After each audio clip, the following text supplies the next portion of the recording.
Just telling somebody, hey, we'll never email those wire instructions to you, that's not working. So if it's not working, what can we put in place instead that removes that as a vulnerability? What's not going to work is telling people to remember this. You tell them implicitly, I'm sorry, we don't do this digitally. You will have to come into this location. And I'm sure people listening are going to go, are you kidding? That's going to slow things down. But let's reflect on what the consequences are when we try to move too fast. We need society and companies to embrace more friction. That's where consumer education can be truly, truly beneficial. Welcome back to Keys to Real Estate. Well, for years, we've been trained to think about fraud in terms of suspicious emails, bad links, and wire fraud schemes. But according to today's guest, the fraud landscape has fundamentally changed. Criminals aren't just trying to hack systems anymore, they're getting very good at hacking people. My guest today is Eva Velasquez, President and CEO of the Identity Theft Resource Center. In this conversation, we explore why smart people fall for scams, how fraudsters are exploiting trust and human behavior, and why some of the assumptions we've held about fraud prevention may no longer be enough. It's a fascinating discussion that challenged the way I think about trust, security, and even the role of friction in protecting consumers. So here's my conversation with Eva Velasquez.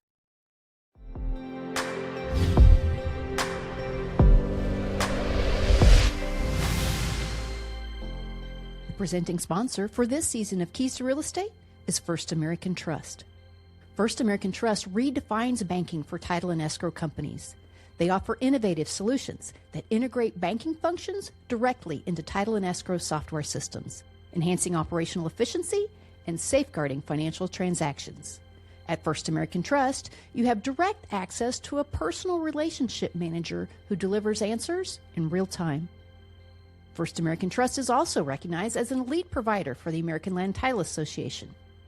As a wholly owned subsidiary of First American Financial Corporation, they have roots in real estate tracing back over 135 years and is the only bank owned by a title company.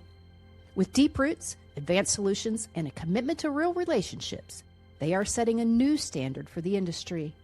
The future of banking for title and escrow starts with First American Trust. Visit firstamtrust.com to learn more.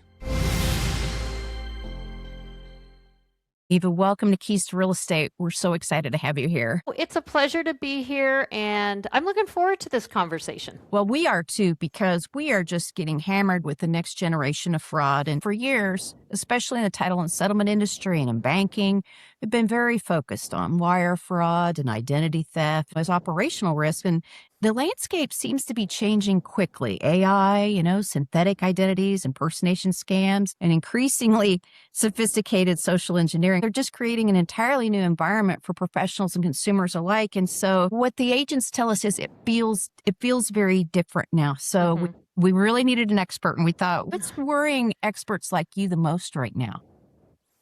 Well, I think to kind of piggyback on the first part of your question, they're right. It is a very different landscape right now. And I've been in this space for 40 years next month. So I've seen a lot of transitions, and how fraud actually operates has fundamentally changed. We are so entrenched in looking at operational controls, verify the staff, check the URL, or verify the wire, train staff, do these very technical things, which are all very important. Please don't stop. But the threat has really shifted. There's so much more than just technical exploits. The psychology, the manipulation, and the fact that it's now really at scale, mainly because of AI, but we were on that trajectory before AI even came onto the scene. So there's a lot more of the exploits coming that are psychological in nature and less technical. And I think that we're really running to catch up there and fully understand how big of a shift that has been. It's great. Well, I want to I wanted to go deep into that today because you're right. They have learned all about the clicks and the hygiene and they know that urgency is a big part of the equation. But I'd love to hear you validate that. No, it is very different. Where the gains are now in this other element and this other lanes, we need to talk about it. And last month we had our annual National Settlement Services Conference. We had hundreds of folks in from the industry. Every session, every hallway conversation, every dinner conversation was fraud, AI, and AI enhanced fraud. So let's rock it. You mentioned that the biggest misconception that the professionals have is about that what you do and don't do, and that we're really starting to see more psychological maturity with regard to the fraud. So let's dive down in there. What's changing? What are people seeing? What's going on? I think along with that misconception, there's also this misconception that the only people that this happens to are unsophisticated, not savvy, gullible sometimes. There's a lot of victim blaming. So this notion that if my customers are educated and careful, then nothing's going to go wrong. And that is dangerously wrong. The fraud that we're seeing right now is specifically designed to fool very smart people, careful people. And I really do think that in the industry that you're talking about, industries such as real estate, big target on your backs. These are high dollar transactions. And so the money that is available there creates an incentive for the bad guys to leverage all the tools that they have at their disposal. Like you said, AI. It wouldn't be a podcast conversation if I wasn't talking about AI. Right. But that's another big piece, I think, too, is this, it can't happen to me. It can't happen to me. And the reality is we are all vulnerable, every single one of us. And I even say that to the professionals listening. I'm sorry, but as an individual, you are vulnerable too. We have to take that seriously and then understand that our vulnerabilities are all going to be very different, not necessarily based on things like demographics, like my zip code or my age. Those are much less significant factors than how do I engage in the digital world? What are the activities that I'm engaging in? That's really where you need to do sort of a personal risk assessment and see how am I engaging, where are my vulnerabilities, and how can I shore those up? To me, that's one of the big landscape issues. It's been ongoing for a long time, but I have a sense of urgency around that now because of the speed at which these changes are taking place. Okay. And I love hearing you say that, how you're saying it. A couple of things. Again, at our conference, the agents were very frustrated. And you're speaking about this misnomer that if the consumer's more educated, then the fraud will maybe not revert to zero, but be lessened. And we heard a lot of frustration that they tell the consumer at the beginning of engagement with them, we will never email our wiring instructions to you. Do not respond. And then people get busy. It's high stress. It's high emotion. It's urgency. They're afraid of messing up the deal. They get something in their email inbox that says, wire it here instead of there. And they just do it because they're trying not to mess up their transaction. And you're saying it's not mere education that is a silver bullet, sounds like. Well, think about it this way. All of that education, all of that, hey, follow this process, you're putting the onus on the recipient to remember how it works when it's not something they do every day, and to remember that in a high stress and a high stakes environment. Education is very important. As a person who runs an organization that is committed to consumer education, I am not going to be dismissive about it, but let's remember what it can and what it cannot do. And if we see that techniques are not working, then it's time for a change. So what does that mean? An evaluation of just telling somebody, hey, we'll never wire the instructions, we'll never email those wire instructions to you. That's not working. If it's not working, what can we put in place instead that removes that as a vulnerability? Now, I don't have an answer to that off the cuff, but I can say what's not going to work is telling people to remember this after you tell them once or twice. Maybe you even told them 3 times, but we're now seeing that that's not working. Is it that you tell them implicitly, I'm sorry, we don't do this digitally. You will have to come into this location. And I'm sure people listening are going to go, are you kidding? That's going to slow things down, a glacial pace. Yes. But let's reflect on what the consequences are when we do try to move too fast, and do an evaluation of, is it better? Is it better to, and I know we're probably going to talk about this much more in depth later, but friction is not a bad word. Oh, I amen. really, really, really, really we need society to embrace, and companies to embrace more friction. Inserted in the right moment at the right time in the right way can be very useful. And then now that's where consumer education can be truly, truly beneficial, because organizations like mine can help educate people on that very topic. Hey, this friction is great. That means that this organization that you're working with is protecting you, not trying to inconvenience you. We really need a mindset shift when it comes to that. But yes, we have to recognize the limitations of consumer education and repeating instructions to people. And when we see that they're not working, we have to change our tactics. It's what the scammers do. They sure When do. they see that their tactics aren't working, masters of A/B testing. And that's one thing we can take out of their playbook and follow suit. Agree. So I'm wondering what kind of scams are growing fastest right now? What are you seeing? Well, for us, and for the people listening who don't know, we are a national nonprofit that provides free services to victims of identity theft, identity misuse, scams, fraud. So a rather broad portfolio.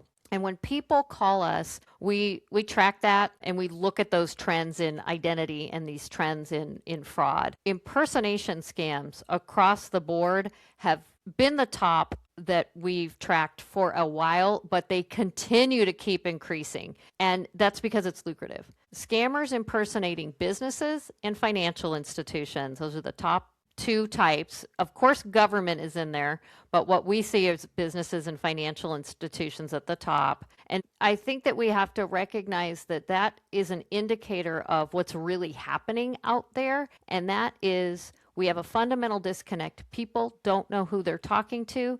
Businesses don't know if they're talking to their actual customer. We have an identity problem when it comes to scams and fraud. That's the bottom line. So those impersonation scams are growing.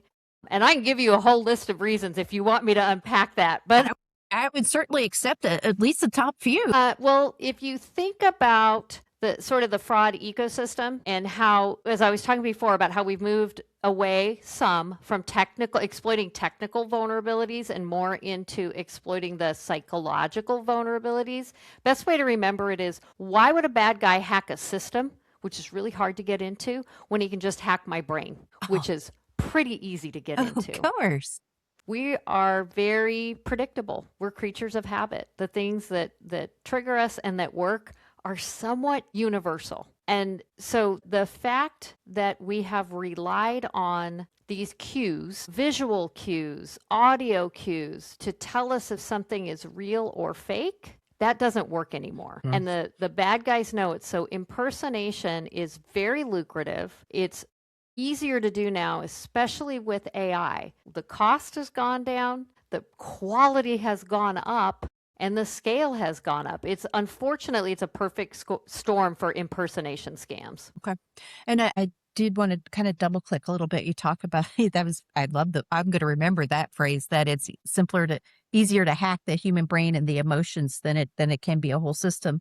Yep. And I think we forget about that psychological and emotional impact to victims too, because in our world, when it happens, we're thinking about recovering the money and what's going to happen to the deal, and the buyer that was supposed to buy that can't now, and it's impacting 4 other deals, and it might be on our E&O if it was our email that was compromised that got into this. And so we tend to think very mechanistically about the fraud and curing the fraud.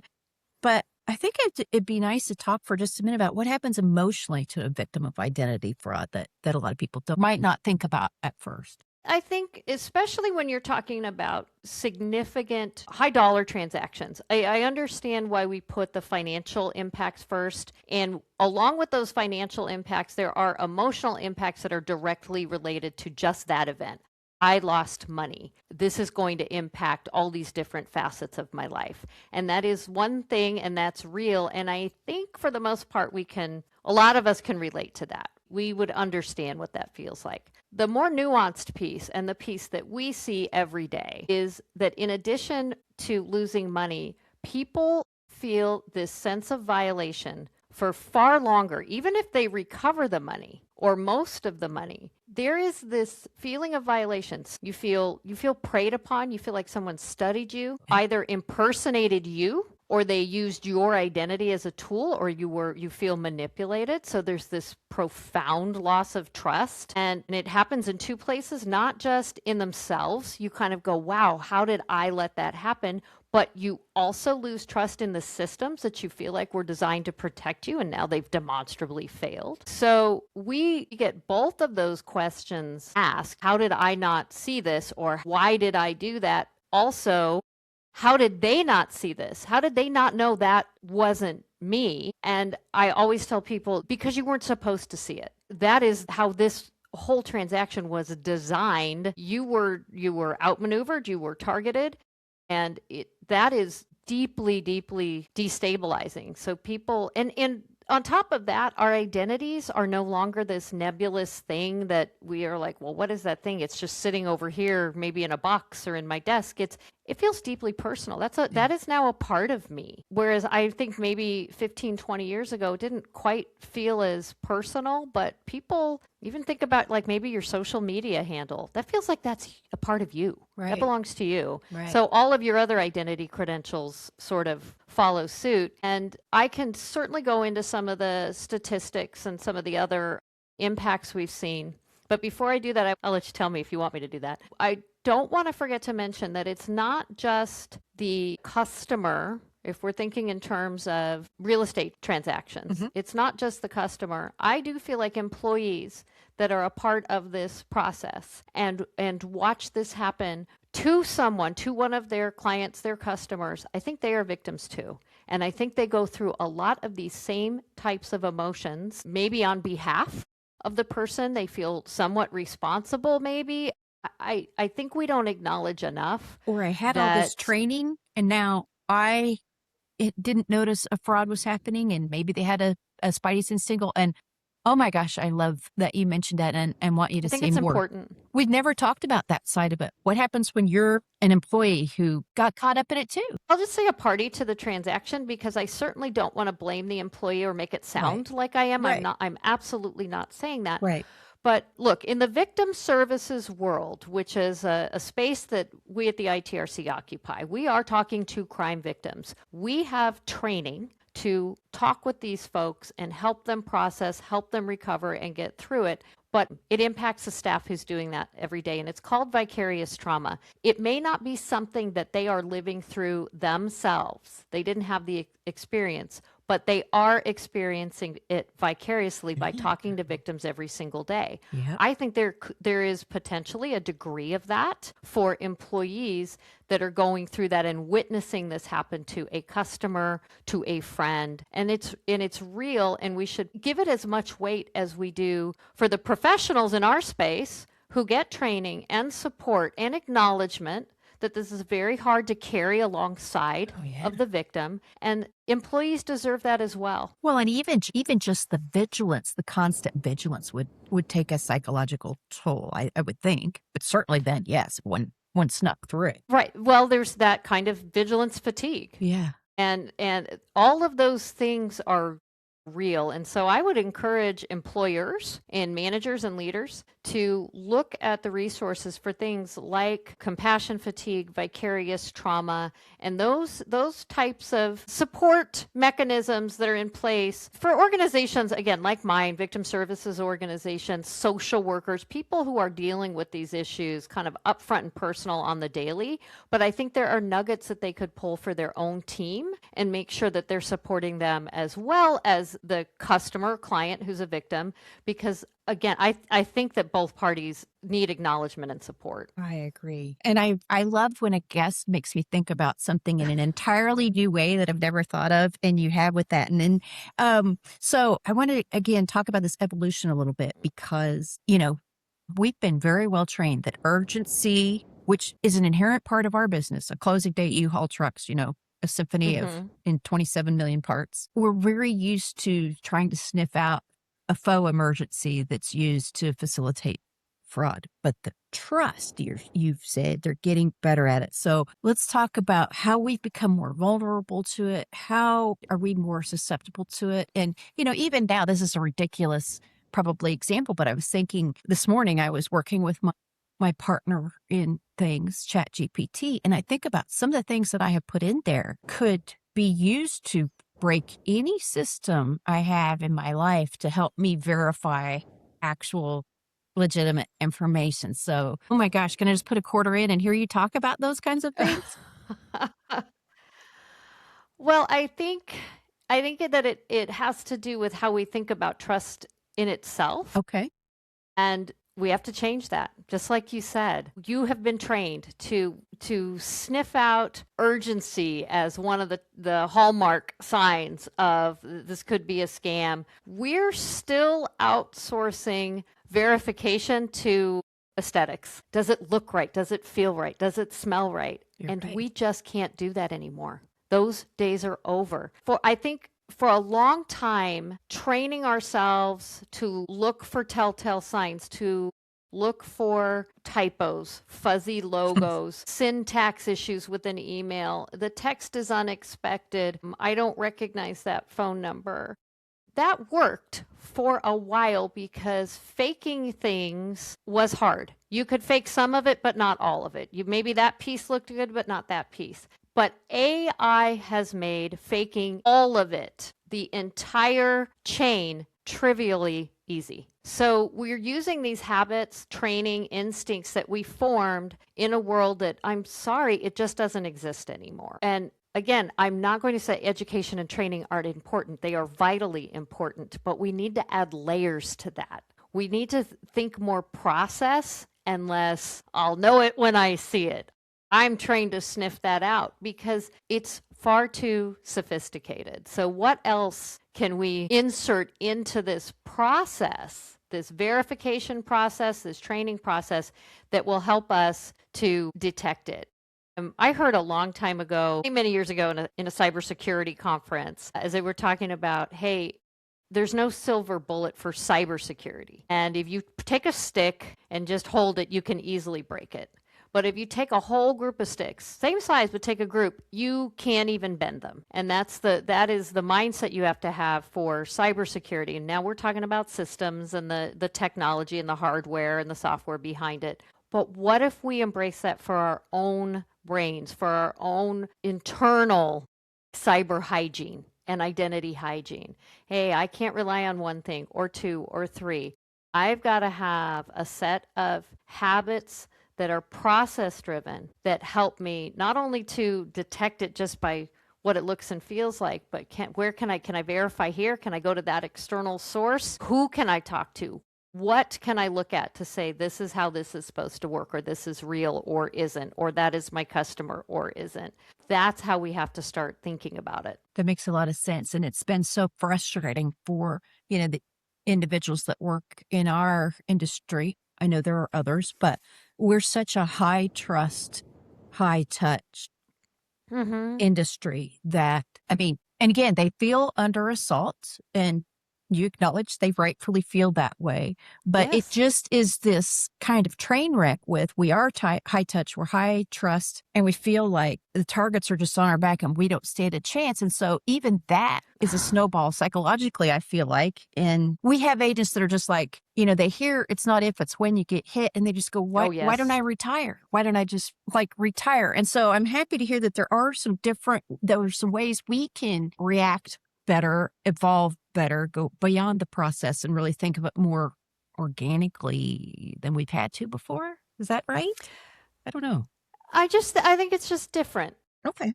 It's adopting a fundamentally different mindset. And, to the folks, boy, that fatigue is real. People have breach fatigue. They're so tired of getting breach notification letters that don't explain anything to them. And they're like, well, my information's out there, so why don't I just give up, throw my arms up? And I have to acknowledge that feeling is real and it's valid. To those folks, I always say, well, yes, your data is out there, but not every thief has every piece of your data. So I do want you to feel empowered to do some things to protect it, but also to kind of shift to a detection mindset. And I would say the same thing to the people that are saying, why don't I just retire? Well, yes, you certainly could. You certainly could, but maybe this is just an opportunity to slow down because you were saying before, oh my gosh, this is there's urgency baked into these transactions. They're, I don't want to say high risk. That urgency exists because people are on deadlines and it's important, and they're like, moving trucks and all of those things. And that is something, yeah, I don't think you can get rid of that. But where can you slow down to make it feel more manageable so that you do feel like you at least have a plan, you at least have some processes, again, going from I can figure it out or I can detect it to some processes in place to deal with your customers and your clients when something confusing comes up. And I say embrace that whole high touch part of your relationship. I know a lot of organizations that would call that a gift because you actually do have a personal relationship a lot of the time with these people. So embrace it and see, how can I leverage that to reduce vulnerabilities in this space, and tell them, hey, you have my number, this number only, call me, text me, don't take any steps without me because I'm not going to change things on you midway through. That to me, that's a gift. Not every organization has that level of personal relationship with their customers. So let's use what we have to our advantage. I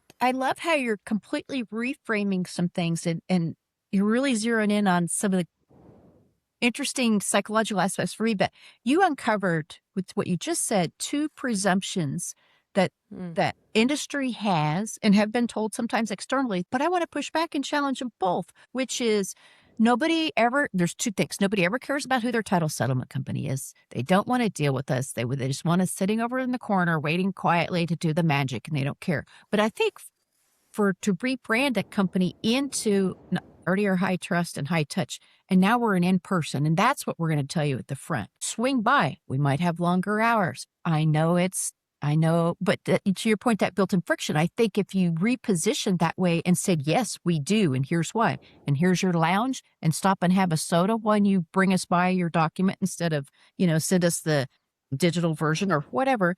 Well, I think that's an important thing for people to think about. And I think it's also important for them to think about, we get a lot of pressure, Eva, from what its genesis is, I don't know, that we need to close faster and cheaper and faster and cheaper and faster and cheaper. And first of all, I don't know who thinks we need to get a turn time for a real estate transaction down to a week or 2 weeks. I mean, 30 days, there's a lot of big important stuff doing. What is that urgency? I mean, I think you have to go down and even challenge that assumption. I am so glad you brought that up. Okay. And the reason is we have created, and some of it kind of came from the Fed and industry and financial institutions, and I'm not bad mouthing you guys. I love all of you. Love all of you. But this urgency, faster payments, faster payments, faster payments. And we need instant payments now. They have to be instant. And there are some circumstances where that is going to be important. I agree. There are some industries and some circumstances. But whenever you're dealing with consumers, I don't know that we asked them about faster payment rails, instant payments. Yep. And I think if you did, and let it be an opt-in, I think people would be surprised. Instant payments now, where you can pay an individual or a company directly out of your bank account, and it is just like cash. Once it's gone, it's gone. There's no recovery. And that's one thing when you're paying $20 for the appetizers you split at lunch. Yeah. That's another thing in a real estate transaction. So I agree with you. Hey, have we asked our customers if they would be willing to slow down a little bit because they now understand that allows us to protect them better? Right. Have we explained that at all? And what did they say? Because to your point, I don't know that anybody asked them. We do this a lot with technology, where the tech companies and industry makes a decision and then just dumps the tech and a process onto people and goes, keep up. Yes. Well, and it's a technology issue with KPIs that somebody formulated 20 years ago for the first time because they could for the first time because they had data to look at and compare. Somewhere the assumption, have to challenge the underlying assumption because I've never heard anybody say, you know what I really want to do? I want to go out. Today's a Wednesday. I want to go out on a Wednesday, select a house, negotiate the contract, finance the deal, and move in 10 days. I've never heard that. But the pressure is always on to get faster, faster, faster. For what? For what? I think that's a great question. What is the end goal here? Mm-hmm. For what? And perhaps, again, friction. I'm going to go back and say friction is not a bad word. And sometimes that friction doesn't have to be something you insert. We tend to think of it as something you insert, but maybe it's just a time delay. You emphasize, that can be friction too. It can be.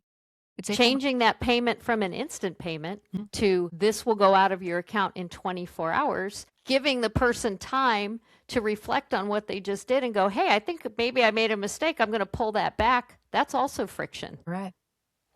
You're right. Well, and as we kind of start to wrap for today, I'd love for you to share both what worries you the most and then also what gives you hope. Well, I hate to say it, I'm going to sound like a broken record, but it's technology and AI right now that worries me the most. And it's mainly because it's a very useful tool, but the exploitation of that tool has really outpaced all public awareness, fraud fighting, and even the regulatory response. So we are really running to catch up. In fraud, we're kind of always behind the bad guys on the treadmill. I'm not going to say that's a new development. It has been like that for 40 years. But the delta between us and them on this treadmill is ever expanding. It feels like on a daily basis. And then with regulations, we haven't even decided if we're going to regulate some of these tools, much less how we're going to regulate them. Yes. It worries me that we're still having conversations about processes and ways to fight a threat from 10 years ago instead of the threat 5 years from now. So that's what worries me. What gives me hope, it's people. It's the human factor. And I know that sounds very almost cliche, but I think that as we make a push to remove more people from processes and transactions in everyday life, I do think there's going to be a reckoning, and I think it's going to happen quickly because the human factor matters. We talked about high trust relationships, and I think that's going to be paramount to this fight. Real accountability, that is going to matter more because that's harder to fake. And I think that's what gives me hope, is that I do think there are enough people going, hey, wait a minute, where are the people? And how can we leverage people? And we're having those conversations. So I think that's hopeful. And I got to tell you, that's the most encouraging thing I've heard in a while because, and I do see some of it starting to change very rapidly, but for a while, the bargain was this is superior to human. And I think you're right. The equation might turn back very quickly to this is inferior. This is synthetic. This is real. Trust this. Yeah, this is a tool that humans can use, but do not remove the human from this equation. It's happening now. It is happening now, and that gives me hope. And see, I'm glad to hear it from your perspective, from this angle, because it's everything that the AI people are saying, which is it's going to allow you to be more human and you're going to invest more in your human-to-human relationships. And I'm like, that sounds a bit like you don't want me to get mad at you when I get fired when AI takes my job, right? Like it sounds pie in the sky, but when you position it this way, now that makes sense. That makes more sense to me. Well, they have an agenda. They have a very unique motive. That's okay. You can have your motive, but we can open our eyes and see the reality and look at our experiences. I mean, people are getting very frustrated when they want to talk to a human being because they have a problem. And it's not just that they have to jump through a lot of hoops and try to get there. It's that human is no longer on the end of that transaction and you can't. And I'm hearing a lot of pushback from people who are encountering that. And I don't think that businesses can not respond to that for very long. Well, thank you for helping us kind of look at the urgency of now and the landscape from that lens. What I'd like to do next week is kind of be more future looking. Let's talk more about AI and how the trust needs to evolve and what the future of identity could and should look like. And so we'll invite everybody to meet us back next week. All right. Looking forward to it. Well, that was Eva Velasquez from the Identity Theft Resource Center. One idea I'll be thinking about long after this conversation is Eva's observation that fraudsters aren't just attacking systems anymore. They're really attacking trust, emotion, and human behavior. For those of us working in high trust industries, that's an important shift that we need to know about. Next week, we'll continue this conversation and explore what AI, deepfakes, synthetic identities, and the future of trust itself mean for professionals and consumers alike. You won't want to miss it. Until then, thanks for listening or watching Keys to Real Estate from October Research, where knowledge is the competitive advantage.